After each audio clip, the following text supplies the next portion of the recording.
Bem-vindos todos vocês ao Globo News Painel, aqui do estúdio da Globo News de São Paulo. Nosso tema essa semana é a Argentina, mas também em que fase está o populismo chavista na América do Sul. A partir da situação da Argentina, houve uma eleição importante no começo da semana que passou e uma decisão lamentável do meu ponto de vista como jornalista profissional, que foi a validação da lei de imprensa na Argentina. Nós vamos falar desses assuntos aqui em São Paulo, no estúdio da Globo News, como sempre, com 3 convidados. Eu começo a apresentação dos nossos participantes pelo cientista político Sérgio Fausto, que é diretor executivo do Instituto Fernando Henrique Cardoso.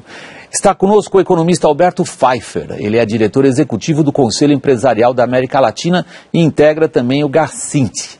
GACINTE é Grupo de Análise e Conjuntura Internacional da USP. Nosso terceiro participante é o cientista político Bruno Reis. O Bruno Reis é diretor da Eurasia Group Consultoria.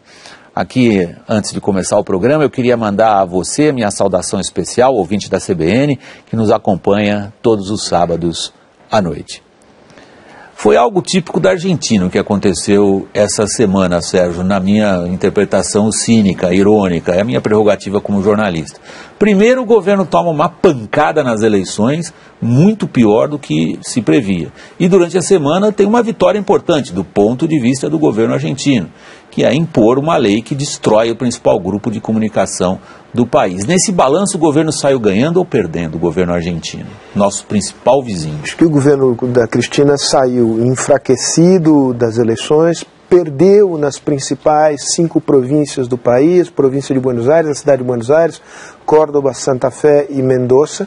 Isso reúne grande parte do eleitorado e é onde se forma a opinião pública nacional. Uma derrota importante, ainda que a Cristina tenha saído das eleições com maioria no Senado e na Câmara, o que lhe dá maioria condições... no papel, né? Maioria no papel, mas uma maioria que, digamos, ela não se dissolveu. Havia essa possibilidade, ela reteve essa maioria, ela obteve uma vitória na Corte Suprema com a aprovação da constitucionalidade de todos os artigos da Lei de Meios. Isso é uma vitória simbólica, não se sabe ainda se isso se concretizará no curto prazo, o Clarim vai tentar entrar com recursos, etc. Em que pese essa vitória, num tema que era um tema estratégico do ponto de vista do governo, politicamente aconteceu alguma coisa de muito importante. A primeira delas é que afastou-se definitivamente a possibilidade de uma mudança constitucional que, se feita, permitiria uma nova reeleição da Cristina. E só para resumir esse começo da nossa conversa, faz com que ela seja um personagem político em declínio, porque ela não tem futuro político imediato. Isso muda o jogo político na Argentina. É isso. A boa parte da imprensa, quando tratou dos acontecimentos políticos na Argentina da semana passada, a imprensa de fora da Argentina, a imprensa dentro da Argentina, é objeto de uma feroz campanha do governo contra todas as opiniões críticas e independentes. A imprensa que opina, e pode opinar sobre a Argentina, coloca o país à beira de uma transição. Está exagerado isso? Ou, se é a sua opinião também, Alberto, transição para onde? Está à beira de uma transição. A Cristina não poderá ser candidata, ela perdeu a possibilidade de que essa alteração constitucional lhe permitisse a reeleição, e não há, aparentemente, dentro do grupo mais próximo a ela, no Partido Justicialista, na facção a qual ela pertence, um candidato óbvio. E há candidatos óbvios em outras facções do justicialismo, né? O Sérgio Massa, que talvez tenha sido o principal vencedor político desta eleição. Então, sim, há um declínio... Que foi chefe de gabinete dela 2008, 2009, se não me engano. Era um parceiro e quebrou o bloco ali. Sim, se afastou e conseguiu construir, a partir da prefeitura de Tigre, né, que é uma cidade ali na região metropolitana de Buenos Aires, uma proposta que não é tão afastada do que promete o justicialismo, nessa vertente kirchnerista, populista, mas que dá algum alento no sentido de desfazer essa confrontação que tem sido a marca dessa linha de governo, desde Néstor Kirchner até Cristina Kirchner. Então, o que há de, vamos dizer, positivo aqui é que é uma perspectiva de alternância de poder e que provavelmente entrará na presidência argentina na eleição de 2015 alguém que não está afiliado a essa linha existente hoje. O que há de negativo talvez seja que até lá, quer dizer, até 2015, nós assistiremos à tentativa da Cristina Kirchner e do seu grupo de uma manutenção desenfreada no poder. E aí nós temos esse tipo de atitude como a da lei de meios. A gente volta a isso. Bruno, para onde caminha a Argentina? A Argentina está numa situação política bem complicada, eu concordo plenamente, que acho que o grande dado dessas eleições foi justamente a não possibilidade de mudar a Constituição. Era algo que a Cristina e o seu grupo restrito apostavam bastante, que eles necessitariam para isso 2/3. Para que ela pudesse concorrer a um terceiro mandato. Correto. Então isso foi definitivamente enterrado. A oposição está bem fragmentada, apesar do Sérgio Massa, realmente, eu concordo com você, acho que é a principal força que sai dessas eleições. É o nome que a gente precisa prestar atenção aqui no Brasil agora? Sem dúvida, sem dúvida. Eu acho que ele e o Macri são as duas pessoas que vão jogar as principais fichas da oposição, sem dúvida nenhuma. Por que a oposição na Argentina não consegue se articular? É um país com uma inflação, se a gente for traduzir a inflação argentina pelo que o dólar vale no câmbio negro, é uma inflação pelo menos 3 vezes maior do que os números oficiais permitem entrever. É um país que tem uma tradição já, né, que já lá se vão 10 anos, de intervencionismo na economia que está deixando os argentinos fartos. E ainda assim a oposição não se encontra?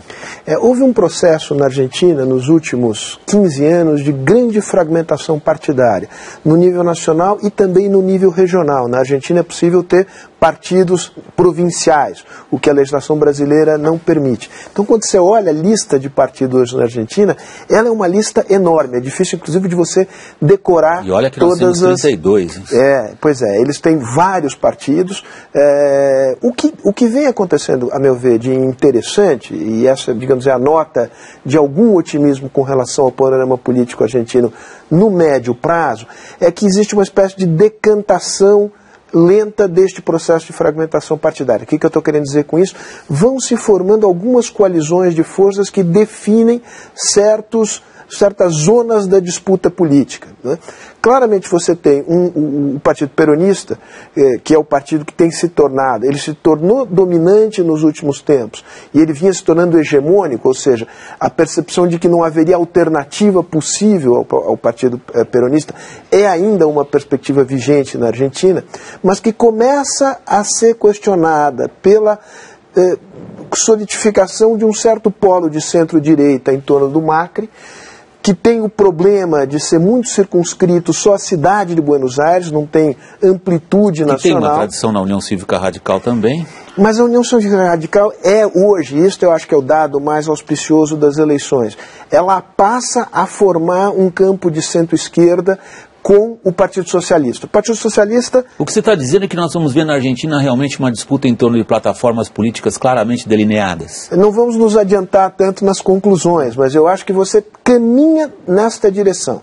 E eu acho Isso é que positivo. É positivo. Eu acho que tem uma possibilidade de criação de uma frente ampla em nível nacional, em torno do eixo União Cívica Radical, sobretudo em torno do Cobos, que é o grande vencedor, foi vice-presidente da República, no primeiro mandato, exatamente, em todo aquele episódio, é uma liderança política importante em Mendoza, e o Birner, que é do Partido Socialista, que tem base em Santa Fé. Isso é a perspectiva de uma aliança nacional de centro-esquerda mais moderna e que abre uma alternativa ao peronismo, ainda que para 2015, evidentemente, parece mais provável que o peronismo seja novamente... Deixa eu inverter a questão. No fundo é a mesma, mas vista pelo outro lado.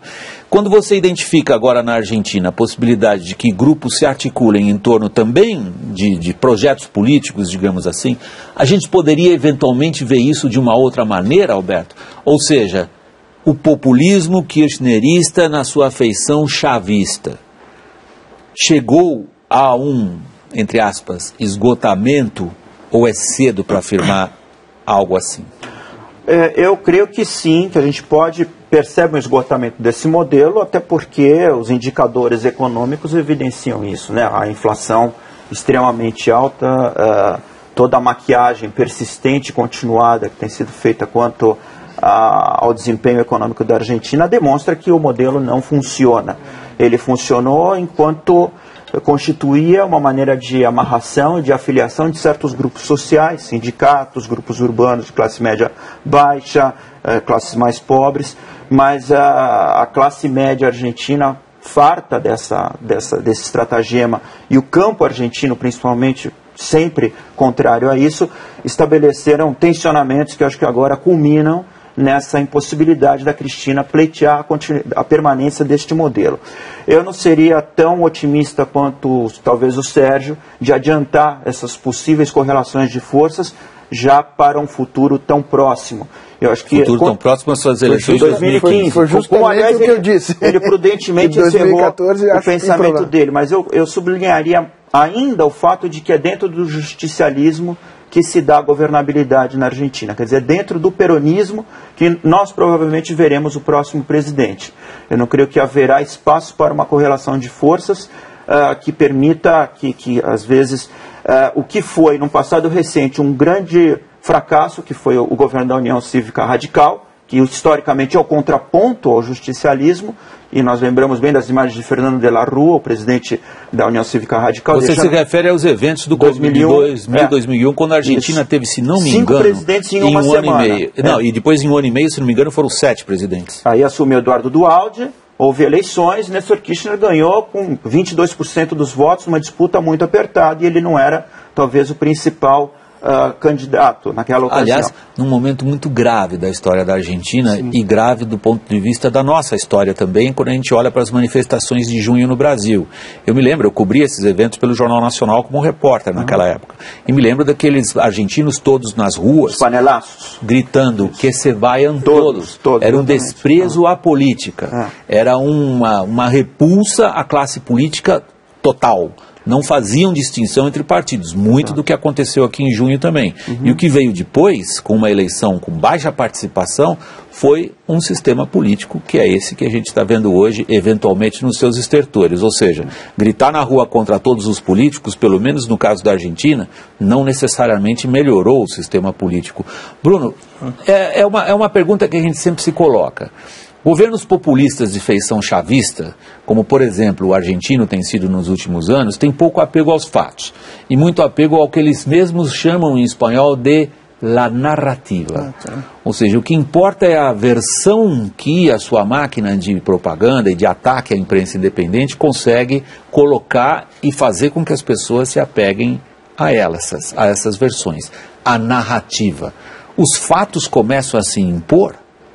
Acredito que sim, e acredito que seja importante salientar que dentro do peronismo, o peronismo, diferentemente do Brasil, por exemplo, que tem um partido, o PT, extremamente forte, extremamente organizado, o ambiente político do peronismo é extremamente diversificado. Então, essas diferentes correntes estão se concentrando na Cristina Kirchner, porque eles enxergam ela como ainda sendo o grande diferencial eleitoral, apesar de que os fatos, como você falou, alta da inflação, o aumento gradativo da violência urbana que começa a afetar a classe média. Para eles, para nós não é, mas para eles é um fenômeno recente da criminalidade. Exatamente. E tem um aumento muito grande, sobretudo nos grandes centros. Sobretudo em Buenos Aires, tanto que as últimas pesquisas até dizem que o principal diferenciador que dá perda de Buenos Aires foi justamente o aumento da violência, não somente a inflação. E, obviamente, uma classe média tradicional como a Argentina, ela tem perdido um poder aquisitivo muito grande. Então, nesse sentido, eu acho que os fatos realmente chegaram no encontro do debate político e tem um enfraquecimento do poder central na Argentina. E é importante salientar, por fim, que o presidencialismo argentino é extremamente monopolizador da atividade econômica. Diferentemente de outros países latino-americanos, é muito concentrado na figura do presidente. Então, ela tem que, em último caso, ela vai ter que assumir todo esse cenário muito preocupante. Certo. É interessante esse ponto que foi levantado pelo Bruno, e eu volto ao meu ponto de que a Cristina perdeu, mas ela não está sem o comando pleno do jogo. Porque há algumas características do sistema argentino, além do fato de que ela preservou a maioria no Senado e na Câmara, que lhe dão condições diferenciadas de manejo do jogo político. Há um grau de concentração de poder na mão do presidente argentino em relação às províncias, em relação ao Congresso, que permite que o presidente da República tenha, digamos, cacife para chantagear, punir, castigar e premiar os seus aliados e, portanto, ter poder. Ela está numa situação muito complicada, mas ela não está morta. Ela vai jogar algum papel no processo sucessório. Não acredito, porém, que ela tenha cacife suficiente para fazer o sucessor. O que não significa que ela não terá um peso importante neste processo. Este processo, concordo, se dará sobretudo dentro do Partido Peronista, em que aparecem duas possibilidades há 2 anos das eleições. Uma possibilidade é o peronismo dissidente, que passou a ter um candidato, que é o Sérgio Massa, sobre o qual já falamos aqui. Sobre o qual devemos prestar atenção. Mas que tem estrada pela frente ainda, porque ele é um prefeito de uma localidade da Grande Buenos Aires, ele não é uma figura nacional. Há ainda, embora enfraquecido, o governador da província de Buenos Aires. A província de Buenos Aires responde por 37% do eleitorado argentino. O Daniel Scioli, que é este personagem, tem um jogo ambíguo com a Cristina e ainda aposta na possibilidade de contar com o apoio da Cristina. Não é possível descartar o Scioli. E existe uma possibilidade que me parece mais remota de algum governador mais leal à Cristina. Entre Rios é uma província, embora pequena, em que muitas vezes as pessoas falam que pode dali surgir um candidato. Acho mais remota essa possibilidade. Quer dizer, a Cristina não está fora do jogo. Deixa eu colocar à consideração de vocês um outro aspecto. Quando eu fiz várias vezes essa referência, o governo, ou o sistema, ou o jeito de fazer a política acontecer na Argentina, várias vezes eu coloquei chavista, populista chavista. Evidentemente é uma tendência que a gente pode observar com várias nuances e aplicações locais em diversos países da América do Sul, Alberto. Hugo Chávez morreu há quase 1 ano já, pelo menos oficialmente, né? Como se dizia na época. Coincide com o que em alguns lugares, como na Argentina, como a gente vê na crise da Venezuela e no silêncio estranho na Bolívia, coincide o desaparecimento do grande líder com o que se poderia, é bem condicional minha pergunta, encarar como uma fase de decadência do chavismo, ou isso tem outras causas, ou não podemos falar de decadência do chavismo? Bom, morreu o Chávez, mas não morreu o chavismo. Seguramente esse ideário será apropriado, já foi apropriado por diversos seguidores dele e por diversos estratos políticos que percebem ali uma forma, uma maneira de tomada e de manutenção do poder. Chávez, figura carismática e que na sua atuação pessoal, desde quando era um militar dissidente, sempre apresentou o exemplo, né? Ele sempre liderou pelo exemplo. E segundo o sucessor designado por ele mesmo, Chávez, pouco antes de morrer, Chávez continua aparecendo na Venezuela. Apareceu agora no metrô. Apareceu como um passarinho, segundo o presidente Nicolás Maduro, e isso não é gozação, porque foi o próprio Maduro que disse. E isso a que você se refere foi uma cerimônia oficial, que ocorreu na sexta-feira da semana passada. Ao tratar com trabalhadores de uma obra importante, que é o metrô de Caracas, o presidente do país apresentou uma foto dizendo que era o rosto do Chávez que tinha surgido numa pedra dentro do túnel do metrô. E acho que ele já estava até pensando nas piadas que iam acontecer. Ele disse: há sempre coisas inexplicáveis. Bom, isso foi o que o Maduro disse. Veja, estamos aí lidando com uma categoria chamada messianismo, né? Que é um líder que desapareceu fisicamente, mas não desapareceu da centralidade das ações e da referência como se movimentam as forças tanto de situação como de oposição. Então, de fato, a figura do Chávez permanece no centro desse receituário que é muito simples. Controle de todos os poderes constituintes, um combate à oposição, e principalmente por meio dos veículos de imprensa, uma mudança constitucional, a distribuição de renda através da extração de riquezas extraordinárias de algum recurso natural. No caso da Venezuela, petróleo; no caso da Argentina, os produtos agrícolas; no caso da Bolívia, energia, né? Energia, do Equador, a mineração, a energia, os recursos agrícolas, enfim. Então, eu creio que o receituário populista, calcado nessa bonança dos recursos naturais, enquanto essa bonança persistir, ele tem vitalidade. E Chávez vai ser a figura emblemática disso. não há um sucessor para Chávez. Rafael Correa, talvez presidente do Equador, que adota esse receituário. E é uma figura carismática, sem dúvida alguma. Mas ele vem de uma plataforma nacional reduzida, pequena. O Equador não é um país com tamanha capacidade de influência regional. Então, o que talvez nós possamos assistir é um refluxo do chavismo como uma tendência. Mas a persistência desse ideário como uma maneira de continuidade no poder e tomada de poder em alguns lugares.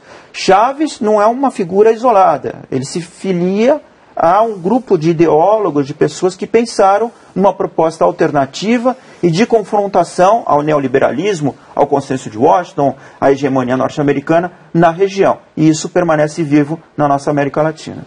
Bruno Reis, nós temos um fenômeno em refluxo, como o Alberto Pfeiffer sugere, em parte da argumentação dele, ou simplesmente uma troca de guarda? Do ponto de vista regional, acho que sim, há um refluxo, embora do ponto de vista nacional, o chavismo vai permanecer muito presente na Venezuela nas próximas décadas, sem dúvida nenhuma. A Venezuela aguenta ainda o que o chavismo fez do país? A economia venezuelana está em frangalhos. É a maior taxa de criminalidade, um dos países que dá as maiores demonstrações de economia à beira do abismo. Sem dúvida. Ao contrário da Argentina, que os problemas são grandes, mas são possíveis de serem tratados, na Venezuela a gente tem muito medo do que vai acontecer no curto e médio prazo, do ponto de vista econômico, do ponto de vista social. Eu acho que é importante salientar que na Venezuela existe uma oposição estruturada, uma oposição forte, que quase ganhou as últimas eleições e muito bem colocada para ganhar as próximas eleições. E o Maduro, sabendo da situação difícil, ele tende a aumentar a intervenção do Estado na economia. Eles têm problemas enormes de reserva, eles têm problemas enormes da paridade da moeda local com o dólar. Então, muito provavelmente, ele vai tentar manter esse desequilíbrio até as eleições do final do ano, e depois é muito provável que a gente entre num processo econômico e político muito perigoso na Venezuela. Sérgio, eu estou chegando ao final do primeiro bloco. Eu já queria deixar uma pergunta para vocês irem pensando nela quando a gente retomar o programa depois do nosso intervalo. Muitos dos países sul-americanos têm sistemas políticos ou momentos políticos que, com o tempo, a gente acaba reconhecendo, tem uma relação com o que está acontecendo no mundo lá fora. Uhum. Então, isso que nós estamos tratando agora, se é um refluxo ou não do chavismo, em que fase estão os regimes populistas de países importantes na América do Sul, como é que está o cenário internacional em relação a eles? Tem razão o Maduro quando diz que a falta de papel higiênico nos supermercados de Caracas é mais uma conspiração do Império? A gente volta logo depois do intervalo, dura só um pouquinho. Até já.